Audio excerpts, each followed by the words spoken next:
بسم اللہ الرحمن الرحیم. السلام علیکم. پاکستان کا میڈیا دیکھیں تو پاکستان کا جو سب سے بڑا مسئلہ اس وقت چل رہا ہے وہ دو ایشوز ہیں پچھلے 2 ہفتوں کے دوران جو میڈیا نے سب سے زیادہ کور کیے ہیں. ایک ریسنٹلی مومنہ اقبال نامی ایک خاتون ہے, ان کی ایک ایم پی اے کے ساتھ سکینڈل ہے, میڈیا اس کو پیٹ رہا ہے. اس سے پہلے وہ پنکی ایک تھی, کوکین ڈیلر تھی, اس کے اوپر پوری میراتھن ٹرانسمیشنز چلتی رہی ہیں. تو کیا واقعی یہی پاکستان کے سب سے بڑے مسائل ہیں؟ اور ان دو ایشوز کے پیچھے, اور تیسرا ایک شیر افضل مروت صاحب کی پٹیشن بھی ہے جس کے اوپر بہت ہی میڈیا نے شور کیا, حالانکہ اس کے پیچھے کچھ بھی نہیں تھا, وہ ایک نوائز سی کریٹ ہوئی. اور ان سب چیزوں کا مقصد کیا ہے؟ کون سے اہم ایشوز ہیں جو اصل عوامی ایشوز ہیں جن کو چھپانے کے لیے اس طرح کے ایشوز کو کریٹ کیا جاتا ہے اور میڈیا اس کے اندر ایک ٹول بنتا ہے اس سسٹم کو پروٹیکٹ کرنے کے لیے, یا سسٹم کے خلاف جو اس وقت لوگوں کی نفرت ہے اس کو یعنی منیمائز کرنے کے لیے. تو اس ویڈیو میں صدیق جان صاحب کے ساتھ تفصیل سے ڈسکس کریں گے کہ وہ کون سے اہم ایشوز ہیں جن کو دبانے کے لیے, یا وہ جو ایشوز ہیں وہ ٹریگر کر سکتے ہیں اور اس ٹریگر کو کم کرنے کے لیے ان ایشوز کو اچھالا جاتا ہے. تو سر پہلے تو بہت شکریہ آپ کا. اور یقیناً ویسے تو پاکستانی میڈیا لوگ نہیں فالو کرتے, لیکن ظاہر ہے ٹرینڈ وہیں سے سیٹ ہوتا ہے, سوشل میڈیا بھی وہیں سے چیزیں آتی ہیں, اور پھر وہ سوشل میڈیا بھی ظاہر ہے اس کو بہت ڈسکس کر رہا ہے, یہ مومنہ بلال اور یہ پنکی والے معاملے کے اوپر بھی. اور ریئل ایشوز جو ہیں جو خود سوشل میڈیا انفلوئنسرز ہیں جن کو ڈسکس کرنا چاہیے وہ بھی انفارچونیٹلی اسی کے اندر پڑ جاتے ہیں. دیکھیں رضوان صاحب, میں معذرت میں آپ سے اختلاف کروں گا تھوڑا سا. چیزوں کو ڈرائیو کرتا ہے سوشل میڈیا, مین اسٹریم میڈیا نہیں کرتا. اچھا, یہ جو اس طرح کے ایشوز ہیں نا, مومنہ اقبال والا ہو یا انمول پنکی والا ہو, اس طرح کے ایشوز یوٹیوبرز اس لیے اٹھاتے ہیں صرف ویوز کے لیے. جب وہ دیکھتے ہیں کہ ایک چیز کے اوپر ویوز آ رہے ہیں تو وہ اس کو اٹھا لیتے ہیں, ٹرینڈنگ میں, تو اس لیے وہ اس کو اٹھا لیتے ہیں. اور مجھے بڑی حیرت ہوئی کہ ہمارے ڈیجیٹل میڈیا کے اوپر جو لوگ کام کرتے ہیں جن کو بہت زیادہ دیکھا جاتا ہے, انہوں نے اس طرح کے نان ایشوز کو اتنا زیادہ ہائی لائٹ کیا جس سے اصل ایشوز سے تو جو ہٹ گئی, اور ہٹانے میں ہم سب نے کردار ادا کیا. میں نے مطلب میں یہ کہہ سکتا ہوں کہ میرا نہیں خیال کہ میں نے انمول پنکی کے اوپر کوئی پورا ولاگ کیا ہو, یا میں نے مومنہ اقبال پہ تو ایک لفظ بھی نہیں کہا, کیونکہ اس کی ایک ریزن یہ ہے کہ اگر آپ کچھ تلخ حقائق ہیں وہ آپ بیان کریں گے تو جو فیمنسٹ عورتیں ہیں وہ کھڑی ہو جائیں گی. اور دوسرا ویسے ہی میں سمجھتا ہوں کہ یہ ایک ایسا نان ایشو ہے, دونوں ایک جیسے ہیں, مومنہ اقبال اور ثاقب چدھڑ ایک جیسے ہیں, دونوں کا پہلے اسکینڈل تھا اور دونوں خوش تھے, پیسہ بھی خرچ ہو رہا تھا, سب کچھ ہو رہا تھا. پھر جس بھی جو ہے بریک اپ ہوا تو اس کے بعد جی وہ بھی انہوں نے کہا جی مجھے ہراس کر رہے ہیں, اور اس نے بھی کہا کہ میں نے تو اتنے پیسے دیے ہوئے ہیں, اور وہ بھی بڑی دلیری کے ساتھ. ٹپیکل سا کیس ہے, یعنی اسی طرح ہوتا ہے. تو اب آپ دیکھیں نا کہ ہماری کتنی بدقسمتی ہے کہ میں بعض یوٹیوبرز کو دیکھ رہا تھا کہ وہ مومنہ اقبال کی بات کرتے ہوئے ان کی مطلب ایسی تصویریں جس میں وہ خوبصورت لگ رہی ہوں, اٹریکٹیو لگ رہی ہوں, وہ ساتھ ساتھ چلا رہے ہیں. لوگوں کو بھی, ویورز کو بھی یہ ویسے مسئلہ پسند ہے. ہاں پسند ہے, میں وہی کہہ رہا ہوں نا. لیکن اس میں تھوڑا سا یہ بھی ہوتا ہے کہ کچھ ہم نے خود بھی دیکھنا ہوتا ہے کہ اس وقت حالات اور صورتحال کیا ہے, کہ چیزیں کیا چل رہی ہیں اور آپ کن چیزوں پہ. اب آپ دیکھیں نا کہ مین اسٹریم میڈیا کو تو اس حد تک چیزیں کہہ دی گئی ہیں کہ جو منڈیوں کے اندر ڈیوٹی لگی ہے جن رپورٹرز کی, ان کو یہ کہا گیا ہے کہ آپ نے یہ نہیں کہنا کہ لوگوں کی قوت خرید سے باہر ہے کام, یہ جانور جو ہیں, آپ نے یہ نہیں کہنا کہ بھائی لوگ جو ہیں ان کی کیپیسٹی نہیں رہی, آپ نے یہ نہیں کہنا کہ مارکیٹ میں جانور مہنگے ہیں, رش نہیں. یہ باتیں آپ نے نہیں کہنی, آپ نے یہ نہیں بتانی. اور ہمیں لگتا ہے کہ ہم یہ چیزیں نہیں ہوں گی تو ایسا لگے گا کہ ملک کے اندر سب ٹھیک ہے. دیکھیں میں ویسے تو رضوان صاحب, میں نے اس پہ میں کر رہا تھا کہ میں ایک ویڈیو کروں گا جس میں پچھلے 10 دن کی خاص طور پہ میں وہ بنا رہا ہوں ایک پوری لسٹ کہ کون کون سی ایسی سٹوریز ہیں جس کے اوپر بات ہونی چاہیے تھی, اور اتنی ہونی چاہیے تھی کہ ہر پاکستانی کو پتہ لگنا چاہیے. میں موٹی موٹی بات کر دیتا ہوں. دیکھیں ایک تو سائفر کا ایشو آیا, اس کے اوپر ابھی اور زیادہ بات ہونی چاہیے تھی. بھائی اتنا بڑا جس چیز نے ہلا کے رکھ دیا, اور مین اسٹریم میڈیا کو کہا گیا کہ ایک لفظ آپ نے سائفر کے اوپر نہیں بولنا. سوشل میڈیا نے بھی اس کو توجہ ڈائیورٹ ہو گئی انمول پنکی کی وجہ سے, مومنہ اقبال کی وجہ سے, اور شیر افضل مروت صاحب کی علی امین گنڈا پور صاحب کی بحالی اور سہیل آفریدی صاحب کو ہٹانے. اور اس میں سہیل آفریدی صاحب کو ہٹانے کی بات سے زیادہ علی امین گنڈا پور صاحب کو بحال کرنے کی بات سے زیادہ جس وجہ سے وہ ظاہر ایشو بڑا بن گیا, جس میں اس میں شیر افضل مروت نے ایک طرح سے عمران خان کہا کہ وہ ایک نائل شخص ہے, ایک کنوکٹڈ ہے, ایک مجرم ہے, اس کے کہنے پہ یہ ہوا ہے تو یہ ٹھیک نہیں ہوا, مطلب اس طرح کی بات.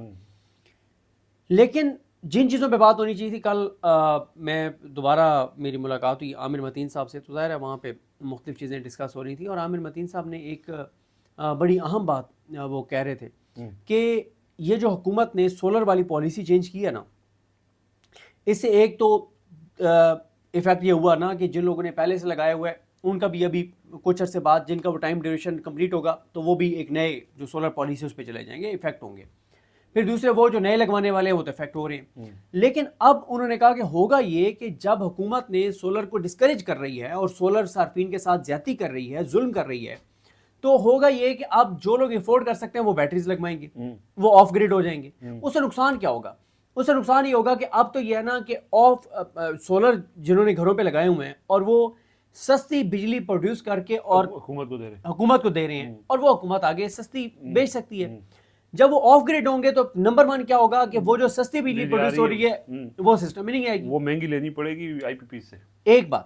دوسرا جو بڑی امپورٹنٹ بات ہے جو میں عامر متین صاحب کو کہہ رہا تھا کہ سر یہ تو وہ ایشو ہے جو ہر پاکستانی کو جس کے اوپر بات کرنی چاہیے کہ اب جب آف گریڈ ہو جائیں گے وہ جو سسٹم سے نکل جائیں گے، تو پہلے وہ جو آئی پی پیز کو 2200 ارب ہم نے سالانہ دینے ہیں، بجلی لیں یا نہ لیں، وہ پہلے تو ہوتا تھا جتنے گھروں پہ تقسیم ہوتا تھا، اب اس میں سے جب گھر نکلتے جائیں گے جو آف گریڈ ہو جائیں گے وہ مائنس ہو جائیں گے، تو وہ جو شیئر ہے وہ باقیوں پہ بڑھ جائے گا جو 2200 ارب دینے ہیں، تو لوگوں کے لیے بجلی مہنگی ہوگی. دیکھیں اس وقت ایک ہوتا ہے لفاظی، ایک ہوتا ہے آپ محاورتاً بات کرتے ہیں، ایک ہے کہ جب آپ واقعی دیکھ رہے ہوتے ہیں لوگوں کی بس ہو گئی ہے. رضوان صاحب میں ادھر گیا، یہ F7 والے جناح سپر ہے، جناح سپر میں گیا تو وہاں پہ یعنی عید کا سیزن ہے، شادیوں آگے عید کے بعد آپ کو پتہ ہے عید کے بعد بھی شادیاں ہوتی ہیں، اس وقت بھی گو کے گرمی ہے، لیکن ظاہر ہے ہو رہی تھی کیونکہ آگے پھر محرم شروع ہو جاتا ہے، سفر شروع ہو جاتا ہے، تو ایک کروڑوں لوگ ہیں جو محرم اور سفر میں اس میں یعنی 20 دن یہ جو عید کے بعد سے لے کے یکم محرم تک اس میں شادیوں کو بہت زیادہ شادیوں کو ہوتا ہے. ٹھیک ہے، میں گیا تو مجھے وہ ملے کچھ ہمارے پشتون بھائی تھے، کچھ اور لوکلز تھے جنہوں نے سٹالز لگائی ہوئے دکانوں کے باہر، اور وہ نا وہ جسے ہم موڑا کہتے ہیں، موڑے پہ بیٹھے ہوئے آرام سے. اچھا ٹھیک ہے، عید سے 2 دن پہلے نہیں یہ کچھ دن پہلے کی بات کر رہا ہوں. موڑوں پہ بیٹھے ہوئے، اور انہوں نے مجھے کہا کہ صدیق بھائی ایک دن کا ہمارا جو سٹال کا کرایہ ہے نا وہ 3000 ہے، یقین کریں وہ 3000 کرایہ بھی نہیں نکل رہا. دوسرا پہ لوکل تھے، انہوں نے وہ شکوہ کیا، انہوں نے کہا جی آپ لوگ بات نہیں کر رہے ہیں، ہمارے گھر گرا دیے ہیں اور وہ ساری چیزیں. بات یہ ہے سر کہ 3000 جو کرایہ اس نے دینا وہ اس کا پورا نہیں ہو رہا. اب اس کی وجہ کیا ہے؟ ایک ایسی بات ہے جس پہ کوئی بات نہیں کر رہا. جب حکومت نے 1700 ارب روپیہ 1568 ارب روپیہ نکال لیے لوگوں کی جیبوں سے پیٹرولیم لیوی کی مد میں، یہ 9 مہینے میں مطلب نہیں، ایک سال میں ٹھیک ہے، 4 سال میں 4365 ارب، وہ کل ہاں قسمت زمینی نے کیا ہوا تھا. 4 سال کی بات کرتے ہیں جب سے یہ آئے ہیں، 4 سال میں انہوں نے نکالی ہے 4000 ارب، 4300 ارب، چلیں 4000 کر لیتے ہیں، 4000 ارب یہ نکالی انہوں لوگوں کی جیبوں سے. جو کسان تھا اس کا کوئی 4-5 ہزار ارب کا نقصان ہو گیا، یا اس سے زیادہ تقریباً 6000 کا ہو گیا جس میں آلو والوں کو بھی لگائیں، سبزیوں والوں کو لگائیں، مطلب باقی کسانوں کو ہر چیز کو لگائیں. 6 اور 4 10,000 ارب ہو گیا. اب یہ 10,000 ارب جو 5-6 ہزار کا حکومت کی پالیسی سے کسان کو نقصان ہوا، اور یہ 4,000 ارب جو انہوں نے عوام کی جیبوں سے نکال لیا ہے، یہ 10,000 ارب کہاں جانا تھا؟ یہ مارکیٹ میں خرچ ہونا تھا نا، یہ مارکیٹ میں خرچ ہونا تھا نا. کسی نے جا کے شاپنگ کرنی تھی، کسی نے بیٹی کی شادی کرنی تھی، کسی نے بیٹے کی شادی کرنی تھی، کسی نے کوئی موبائل لے. اب موبائل کی میں وہ سٹوری پڑھ رہا تھا، عثمان حنیف صاحب ہے شاید رپورٹر، ان کا پڑھ رہا تھا کہ موبائل کی جو انڈسٹری ہے پاکستان کے اندر وہ کتنی نیچے جا رہی ہے. سر یہ 10,000 ارب پچھلے 4 سال میں جو تھا، باقی جو ایکسپورٹس ہیں وہ گری ہیں. چلیں ابھی ہم ایکسپورٹس باقی چیزوں پہ نہیں جاتے. سر یہ جو 10,000 ارب انہوں نے لوگوں کی جیبوں سے نکالا ہے نا، یا وہ جو نہیں آیا کسان کی جیب میں، یہ 10,000 ارب 4 سال میں خرچ ہونا تھا لوگوں کے اندر، یہ سرکولیٹ ہونا تھا آپ کی اکانومی میں. اور یہ لوگوں کو یہ بات پتہ ہونی چاہیے کہ 2021 کا جو سال تھا پورا، اس میں یہ چیز ریکارڈ کے اوپر موجود ہے. عمران خان کا دور تھا، 1100 ارب روپیہ اضافی کسانوں کو ان کی جیبوں میں گیا تھا، یعنی زراعت کے اندر 1100 ارب روپے اضافی گئے تھے. ایک سال میں 1100 ارب روپے ان کی جیب میں گئے، اور 4 سالوں میں صرف پیٹرولیم لیوی کی مد میں 4300 ارب روپے نکال لیے گئے، بجائے اس کے ان کو جاتے. بالکل. تو دیکھیں اب جب پیٹرولیم لیوی کی مد میں اب ایک بندہ ہے اس کے گھر کا خرچہ ہے 80,000 روپے، مثال دے رہا ہوں، 20 لاکھ روپے اس کی تنخواہ ہے، 20,000 اس کو بچ رہے تھے، وہ بچوں کے جا کے جوتے لے لیے، بچوں کے کپڑے لے لیے، اور چیز ٹھیک ہے، کوئی اور چیز لے لی, مطلب خرچ کرنا ہے نا 20,000 آپ نے, ٹھیک ہے. تو اب کیا ہو رہا ہے, پیٹرولیم پرائسز اور بجلی قیمتوں کی وجہ سے اس کا خرچہ چلا گیا 1,10,000 روپے, 10,000 الٹا اس کو قرضہ لینا پڑ رہا ہے. تو اب آپ مجھے بتائیں وہ کیا جا کے خریدے گا. ایم پی سومرو صاحب نے نا ایک واقعہ سنا رہے تھے, کہتے ہیں کہ ایک خاتون جو ہے اس نے کمیٹیاں ڈال کے پتہ نہیں کتنے سال کے اندر اس نے ایک فریج لی, کمیٹیاں ڈال کے کئی سال, ٹھیک ہے, بڑی چھوٹی کمیٹی, ٹھیک ہے. اور کہتے ہیں کہ جب سیلاب آیا اور اس کا گھر بہہ گیا, جس نے کئی سال کمیٹیاں ڈال کے لوگوں کے گھروں میں کام کر کے مزدوری کر کے محنت کر کے ایک فریج لیا تھا, اس کو پورا گھر بہہ گیا. کیا آپ نے اس کو کمپنسیٹ کیا ہے؟ یہ سندھ کی بات بتا رہا ہوں سر. بات یہ ہے کہ اس وقت لوگ ذہنی طور پر بیمار ہو رہے ہیں. اس وقت ایشوز یہ ہونے چاہیے کہ حکومت کی پچھلے سال کی جو اپنی جو رپورٹ ہے رضوان صاحب, اپنی جو ان کی رپورٹس آ رہی ہیں, ہر رپورٹ اس حکومت کے اوپر FIR ہے, چارج شیٹ ہے کہ ان کے اپنے ٹارگٹ سے اچیو نہیں ہوئے, ٹیکس کلیکشن نہیں ہوئی, پیٹرولیم پرائسز کہاں ہیں, بجلی قیمتیں. یہ تو ہے پیچھے. جو اگلے بجٹ کے بعد ہونے جا رہا ہے لوگوں کے ساتھ, وہ اتنا خوفناک ہے کہ یقین کریں خوف آتا ہے بندے کو کہ پاکستان کے اندر کیا ہوگا. چھوٹا سا ایک میں مثال دوں کہ لوگوں نے نا جو بالکل افورڈ نہیں کر پا رہے تھے, انہوں نے تھوڑا اپنے آپ کو سکویز کر کے نا انہوں نے کہا کہ 200 یونٹ کے اندر ہم نے رہنا ہے, کیونکہ 200 یونٹ سے جب آپ سلیب چینج ہو جاتی ہے تو وہ ریٹ بڑھ جاتا ہے. اب یہ ہونے جا رہا ہے کہ وہ 200 یونٹ کی سبسڈی ہونے جا رہی ہے ختم, اور 100 یونٹ بجلی استعمال کرنے والے کا بھی وہی ریٹ ہوگا جو 5,000 یونٹ استعمال AC ہر گھر میں لگا. دیکھیں آپ اس سے اندازہ لگائیں کہ وہ کیا کریں گے. رضوان صاحب میں یہی کہہ رہا ہوں, اس طرح کے اتنے ایشوز ہیں کہ آپ ایک ایشو کو اٹھائیں تو کوہرام پر پہنچ جائے ملک کے اندر. ٹھیک یار, یہ جو اتنا زیادہ دوبارہ ہو رہا ہے کہ جو FIA روک رہی ہے لوگوں کو. اعظم بھائی ہمارے جو جیو میں پہلے تھے اور آپ BBC کے لیے کام کرتے ہیں, انہوں نے کیا کہا کہ ایک ماں کے خواب اجڑ گئے, بکھر گئے, وہ پتہ نہیں کیسے انہوں نے پیسے اکٹھے کر کے بچے کو بھیجا تھے اور اس کو آف لوڈ کر دیا. اب وہ کہاں سے ٹکٹ لیں, پتہ نہیں 3 لاکھ کا ٹکٹ تھا, 4 لاکھ کا تھا, 5 لاکھ, کدھر سے لیں بھائی پیسے. لوگوں کے حالات تو دیکھیں رضوان صاحب. زراعت یہاں پہ کسان گھٹنوں پہ, تاجر 100 ارب ایک مہینے میں کم ہوا ہے بزنس. جن لوگوں نے یہ جانور پالے ہوئے تھے ان کی حالت آپ دیکھیں, ریل اسٹیٹ کنسٹرکشن رکی ہوئی ہے, ٹیکسٹائل بند ہو گئی ہے, آپ کے ہر شعبہ ہر سیکٹر آپ کا نیچے جا رہا ہے. یہ تو اتنا خوفناک کام ہونے جا رہا ہے. ایک ایک چیز یہ قوم کو بتانے کی ضرورت ہے. مومنہ اقبال پاکستان کے لوگوں کا ایشو نہیں ہے, انمول پنکی پاکستان کے لوگوں کا ایشو ایک طرح سے یہ ہے کہ یہ جو منشیات ہے, لیکن آپ کو پتہ ہونا چاہیے کہ اس وقت اس کو اس لیے نہیں اٹھایا گیا کہ وہ ایشو کو حل کرنا ہے.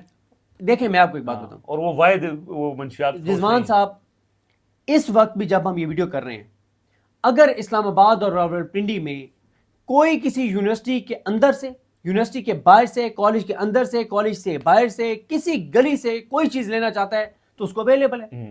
ٹھیک ہے, کیا پولیس کو نہیں پتا؟ سب کو پتا ہے. جب آپ نے PTI کو ختم کرنا ہوتا ہے تو PTI کا جھنڈا بھی پورے پنجاب میں آپ کو نظر نہیں آ سکتا. جھنڈا بھی کسی گاڑی کے پیچھے عمران خان کی تصویر ہوگی تو وہ گاڑی نہیں رہے گی, لیکن منشیات پورے پنجاب میں اویلیبل ہے کیونکہ آپ کی ترجیح نہیں ہے نا, آپ کی ترجیح نہیں ہے. بالکل عمران خان PTI کے جھنڈے سے کیونکہ آپ کے اقتدار کو خطرہ ہے تو آپ کے لیے وہ خطرناک ہے. لیکن یہ جو منشیات ہے اس سے بچے مر رہے ہیں, اس سے آنے والی نسلیں تباہ ہو رہی ہیں, تو آپ کو مسئلہ نہیں ہے. دیکھیں, اور یہ انمول پنکی والا تو خیر یہ سٹوری تو درست ہے کہ پیپلز پارٹی کے 2 پولیٹیشنز کو تو میں جانتا ہوں جن کے بچوں کی ڈیتھ ہوئی ہے نشے کی وجہ سے, تو اس وجہ سے تھوڑا سا یہ کر لیا. لیکن سر باقی اگر آپ منشیات کے خلاف کریک ڈاؤن کرنا چاہیں تو پھر تو سب کو پتہ ہے وہ ایک SHO کر سکتا ہے, SHO کر سکتا ہے. لہٰذا اصل پاکستان کے ایشوز کچھ اور ہیں. یہ انمول پنکی والا معاملہ ہو, یہ مومنہ اقبال والا معاملہ ہو, یہ شرف افضل مروت کی پیٹیشن والا معاملہ ہو, انہوں نے توجہ اصل ایشوز ہٹا دی ہے. پچھلے 10 دن کی اکانومی کی خبریں آپ اٹھا لیں کہ پچھلے 4 سال میں کیا ہوا ہے, پچھلے 4 سال میں جو لوگوں کے ساتھ ہوا ہے وہ اگلے 1 سال میں ہوگا. جی ہاں, اور یہ جو سال گزرا ہے یہ بھی بہت خوفناک گزرا. بہت سر. ابھی آپ دیکھ لینا ایک اور بات, آئل پرائسز جب ہم ویڈیو ریکارڈ کر رہے ہیں 5% گر چکی ہیں. انہوں نے کہا تھا جب انہوں نے پہلے دن آ کے بڑھائی تھی قیمتیں, جب 28 فروری کو ہوا تھا تو 4-5 مارچ کو جب آ کے انہوں نے بڑھائی تھی, اس وقت انہوں نے کہا تھا کہ 1.5 مہینے کا ہمارے پاس پیٹرول اور ڈیزل پڑا ہے. یعنی ان کے پاس مارچ اور اپریل کے مڈ تک, اور کہیں پہ انہوں نے کہا کہ اپریل کے اینڈ تک, کہیں پہ انہوں نے کہا کہ جی ہمارے پاس تو پتہ نہیں 2-3 مہینے کا ریزرو پڑے ہوئے ہیں. اس وقت انہوں نے آگے 5 مارچ کو بڑھا دیا, 1.5 مہینے کے ریزرو پڑے ہوئے تھے. اور اس وقت علی پرویز ملک نے ایک جملہ کہا تھا کہ جس رفتار سے ہم آگے بڑھا رہے ہیں جیسے ہی قیمتیں گریں گی اسی رفتار سے ہم آگے قیمتیں کم کریں گے. آئیں نہ کریں نہ کم نہیں کریں گے, کیونکہ ان کے سامنے دیکھیں آپ, میں ناقد ہوں تحریک تحفظ نے پاکستان کی حکمت عملی اور تحریک انصاف کی قیادت کی, لیکن پچھلے 2 ہفتے میں وہ ہمیں ایکٹیو نظر آئے ہیں. جمعے والے دن تحریک تحفظ نے پاکستان نے کال دے دی پورے پاکستان میں, مولانا فضل الرحمان صاحب نے بھی کال دے دی, کتنے لوگ نکلے ہیں؟ دیکھیں بات یہ ہے کہ پھر آپ ان سے شکوہ نہ کریں نا. یہ بات بھی کیونکہ آپ نے اور میں کل بھی گئے ہوئے تھے عامر صاحب کے گھر, اور وہاں پہ بڑے سینئر لوگ بیٹھے تھے, اور یہی ڈسکشن ہو رہی تھی کہ پنجاب کی ہسٹری ہے کہ 1000 سال میں مزاحمت نہیں ہے. ٹھیک ہے, مزاحمت اب نہیں کرتے تو پھر یہی ہوگا جو حکومت آپ کے ساتھ کر رہی ہے.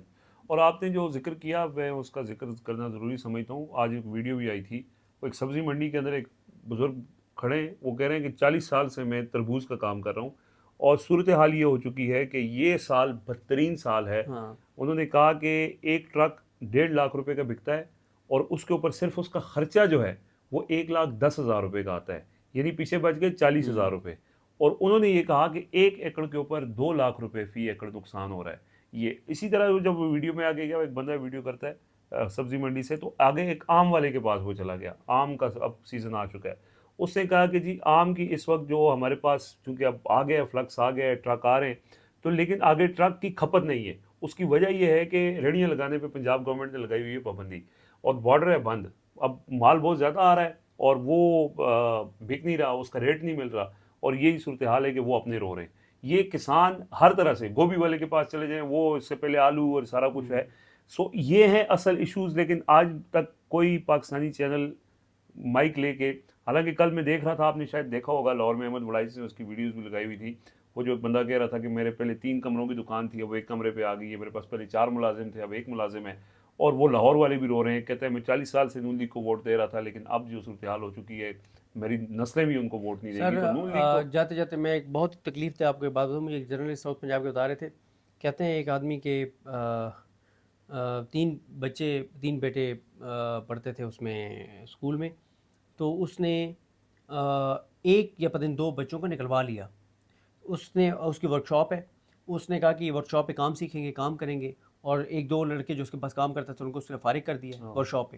اس نے کہا ہے کہ انہوں نے پڑھ کے کون سے نوکریاں مل جانی ہیں, فیس میں دے نہیں سکتا, جو لڑکے دکان پہ رکھے ہوئے ہیں ان کو بھی افورڈ نہیں کر سکتا, تو انہیں بچوں کو میں کام سکھاؤں گا, کام سیکھیں اور کریں. مطلب یہ تو حالات ہو رہے ہیں لوگوں کے. ڈاکٹر فاروق سلیم صاحب نے 1 سال پہلے شاید ہی بتایا تھا حامد میر صاحب کے پروگرام میں کہ ایک آدمی کو میں جانتا ہوں جو اتنا پریشان تھا کہ اس کی 1 بیٹی اور 1 بیٹا اسکول میں پڑھتے تھے, اور اس کو ڈیسائیڈ کرنا تھا کہ میں نے کسی ایک کو نکلوانا ہے اسکول سے, کیونکہ میں ایک ہی افورڈ کر سکتا ہوں.